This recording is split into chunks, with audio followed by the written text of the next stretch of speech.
এই জাদুবিদ্যা সত্য।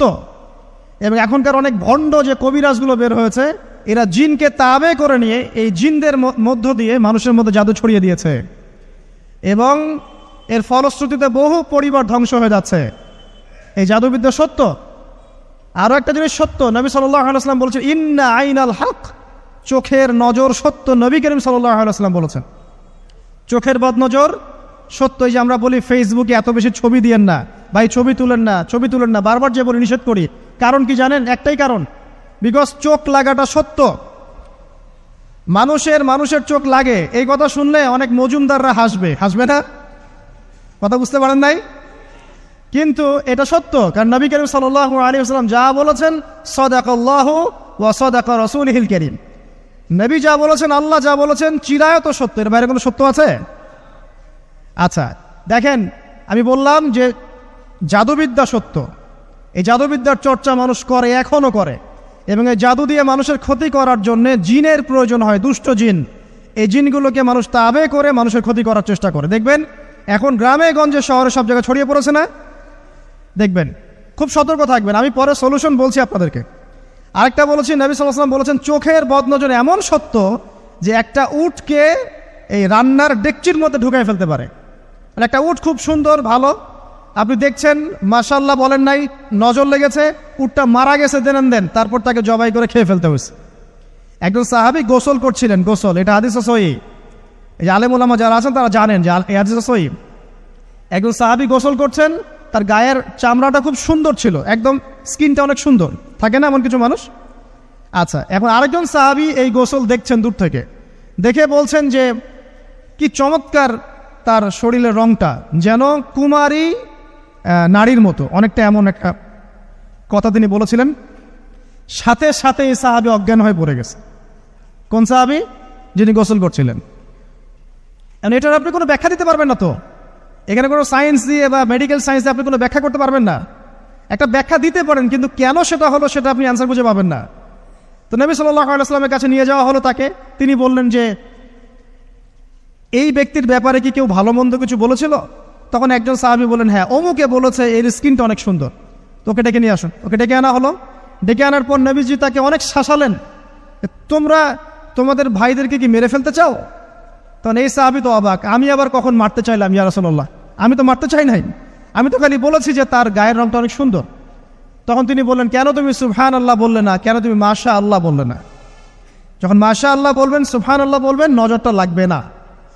আর যখন আপনি মাশাআল্লাহ বলবেন না, সুবহানাল্লাহ বলবেন না, দেখবেন নজর লেগে গেছে। আপনি বিশ্বাস করেন ব্যবসা খুব ভালো চলছে, মানুষ বলল যে বাহ তোর তো ব্যবসা হেভি, লালে লাল শাহজালাল, ঠিক আছে, দেখবেন আপনার কেনা বেচা বন্ধ হয়ে গেছে। এরকম হবে, আমার কথাটা বিশ্বাস করেন। এটা কিন্তু সায়েন্স প্রমাণ করতে পারবেন না, আল্লাহ এবং তার রাসূল বলেছেন, তার উপরে কোনো সত্য নেই। আছে সূরা কাহফ 29 নম্বর আয়াত পড়ে দেখেন, আল্লাহ পাক বলছেন ওয়াকুলিল হাক্কু মির রাব্বিকুম, সত্য সেটাই যা তোমার রবের পক্ষ থেকে আসে। ফামান শাআ ফালইউমিন, যার ইচ্ছা হয় বিশ্বাস করুক, ওয়ামান শাআ ফালইয়াকফুর, যার ইচ্ছা হয় সে অস্বীকার করুক। এই কারণে আমরা বলি ফেসবুকে এত বেশি ছবি দেওয়া, এই আই ওয়াশ করা, এই যে শোডাউন করা, হ্যাঁ, ইসলামের কিছু কাজ করলেন একদম মানুষকে না দেখাইতে পারলে ঘুম হচ্ছে না, এগুলো বন্ধ করেন, এগুলো বন্ধ করে দেন আল্লাহর ওয়াস্তে। অফলাইনে কাজ করেন, নিজেকে গোপন করার চেষ্টা করেন। যত বেশি মানুষের কাছে নিজেকে এক্সপোজ করবেন, কাজের বরকত কমে যাবে, কাজের বরকত কমে যাবে, চোখ লাগবে, নজর লাগবে। এবং চোখ লাগা বদ নজরে বহু আলেম আস্তে আস্তে মাঠ থেকে মাইনাস হয়ে গেছে না? যায় নাই? এখন কি আলেমদের সংখ্যা বেশি না কম? যত দিন যাবে আলেমের সংখ্যা আরো কমে যাবে। নবীজি বলেছেন আলেমদের সংখ্যা কমতে থাকবে, মানুষ জাহেলদেরকে আলেম বানিয়ে নেবে। তো প্রিয় ভাইরা, জাদুবিদ্যা সত্য, চোখের বদনজর সত্য, রাতের এই অনিষ্টগুলো সত্য, রাতের বেলা অনেক ক্ষতি আছে। এই জন্য নবীজি বলছেন বাচ্চাদেরকে বাইরে বের করো না, এবং তোমরাও রাত যখন গভীর হবে তখন এদিক ওদিক ঘোরাফেরা করো না। দেখবেন রাত যত গভীর হয় আমাদের শহরগুলো তত জীবিত হয়, তাই না? তাই না? রাত যত গভীর হচ্ছে শহর তত জীবিত হয়। চায়ের দোকানে আড্ডা বেশি, ওই সিনেমা দেখছে, টিভি দেখছে, ক্যারাম খেলছে, লুডো খেলছে, ঘুম নাই। ঘুম কখন? ফজরের আগে আগে। ফজরের নামাজ কিন্তু নাই, ফজরের ঠিক আগে আগে, আবার ওই যে জোহরের নামাজের সঙ্গে উঠতেছে। এখন আমাকে বলেন এরকম জেনারেশনকে দিয়ে কি আসলে ইসলামের কোনো খেদমত হবে? আচ্ছা, নবীজি রাতের বেলা আর্লি ঘুমাতেন, আল্লাহ পাক আমাদের সবাইকে তাড়াতাড়ি ঘুমানোর তৌফিক দান করুন। হ্যাঁ, আপনি ইলম চর্চা করলে রাত জেগে থাকতে পারেন, আপনি যদি জ্ঞান চর্চা করেন রাত জাগতে পারেন, আপনি কোনো গবেষণা করছেন, নামাজ পড়ছেন বা কোরআন হিফজ করছেন, আপনি রাতের আর্লি উঠবেন, এটা আলাদা বিষয়। কিন্তু কমনভাবে আমাদের এই যে ফেসবুক, ইউটিউবিং ইত্যাদিতে আমরা লিপ্ত থাকি, সারা রাতটা কাটাই আড্ডাবাজি করে, এগুলো বন্ধ করতে হবে। এগুলো বন্ধ না করলে ফিজিক্যালি আমরা মানে সুস্বাস্থ্যের অধিকারী হতে পারবো না। সারা দিনটা আমাদের একটা কি বলবো অলসতার ভাবে যাবে এবং দিনের বেলা কাজগুলো ব্যাহত হবে। এতে করে আমাদের উম্মার এই পুরো বড় যে তরুণ প্রজন্ম আছে এদেরকে আপনি সম্পদে পরিণত করতে পারবেন না। তাই এই সিস্টেমটা চেঞ্জ করা দরকার। নবীজি রাতের বেলা এই সূরা বাকারার শেষে 3টা আয়াত তেলাওয়াত করতেন। আমরা করবো ইনশাআল্লাহ। ইনশাআল্লাহ। আরেকটা আমল বলে দেই, নবী করিম সাল্লাল্লাহু আলাইহি ওয়াসাল্লাম রাতের বেলা সূরা মুলক তেলাওয়াত করতেন। কোন সূরা? এটা কোন সূরা? তাবারাকাল্লাযী বিয়াদিহিল মুলক। কয়টা আয়াত আছে? 30টা আয়াত আছে। নবীজি বলেছেন সাল্লাল্লাহু আলাইহি ওয়াসাল্লাম যে এই সূরা আপনাকে কবরের আযাব থেকে বাঁচাবে ইনশাআল্লাহ। কবরের আযাব থেকে তো ভাই বাঁচা খুব সহজ নাকি? আমাদের মধ্যে এমন কেউ নাই, শোনেন, আমাদের মধ্যে এমন কেউ নাই আলেম জালেম মুফতি মুহাদ্দিস রাজনৈতিক নেতা পলিটিশিয়ান বিরোধী দল জাতি তারপরে যে সরকার দল যে আছে না কেন কবরের শাস্তি ফেস করবেন এমন একটা মানুষ নাই, কেউ নাই পৃথিবীতে।